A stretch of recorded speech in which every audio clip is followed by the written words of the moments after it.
Few competitors so far have been able to take on Elon Musk's SpaceX in the internet satellite business. Starlink has now nearly 11,000 satellites in orbit. Jeff Bezos aims to launch more than 5,000 with his company Blue Origin starting next year.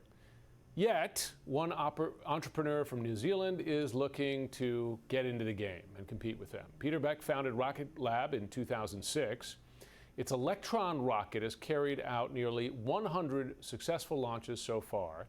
Now the company's cut an $8 billion deal to buy Iridium, a satellite communications firm. The acquisition puts it in position to develop a satellite network of its own. Sir Peter Beck, the founder and CEO of Rocket Lab, joins me now. Good to have you. Thanks so much for joining. Oh, thanks very much. Much appreciated. So, listen, Iridium's been around a long time. It's not an insignificant satellite network, but it's 66 satellites, if I believe I have that right. Starlink has nearly 11,000. Bezos is aiming for 5,000 starting next year. Can you compete in that space with them, and how quickly do you think you could ramp up? Yeah, no, look, I mean, our intention is actually not to compete directly with internet from space. I think, as you point out, that is a very well served market. But our intention here is to provide services that are life-saving and critical services that Iridium has done really successfully for the last couple of decades. But I think the real kind of acceleration here is, Rocket Lab is an end-to-end space company. We build a tremendous number of spacecraft, and as you pointed out, we have our own launch vehicles. And I think the really large space companies of the future, it's going to be a little bit blurry about what is a space company and what is not. And our intention here is obviously to grow that constellation, but not to compete directly with internet services, but all the emergency services and defense services that are relied on intently. We're looking to grow and expand those. And I think one of the things that the acquisition brings us is spectrum. And you can have as much aspiration as you want, but if you don't have spectrum, you can't really provide those services.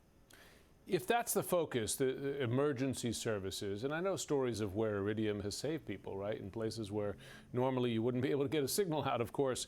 How big is that market? Like, what does that grow to over time? Yeah, no, it's a really substantial market, and without trying to get too technical here, the spectrum that Iridium has is an L-band spectrum, and what that basically means is that opposed to normal broadband spectrum, it can penetrate bad weather into buildings and all those kinds of things. So our intentions here aren't just to provide basic services. I think over time, with the ability to launch and build the constellation at will, we can increase the penetration of those services and really provide something new and unique that hasn't been seen before.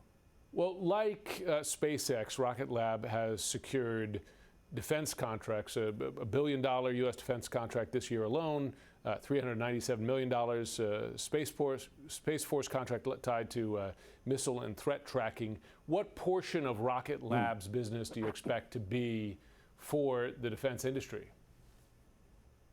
Yeah, typically it's been about 50%. 50% government, 50% commercial. Mm-hmm. What I would say is that the traditional kind of primes that have provided these backbones for national security, it's a little bit of a more challenging environment, because obviously the administration today is about execution. The age of cost plus contracts is fast evaporating in favour of firm fixed price contracts and proven execution.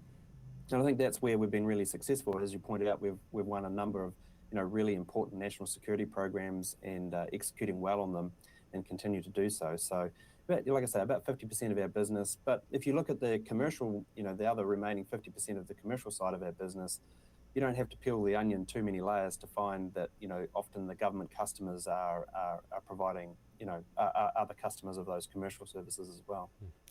Is this partly, particularly when you bring in, say, the U.S. Defense Department, is this partly about spreading out the risk? Because I've done some reporting of my own on how Russia and China, North Korea, Iran have deployed or tested space weapons designed to either destroy or blind critical satellites there. I imagine the more you have, the harder it is to do, right? I mean, is that part of the strategy, quite deliberately? Exactly right. Mm-hmm.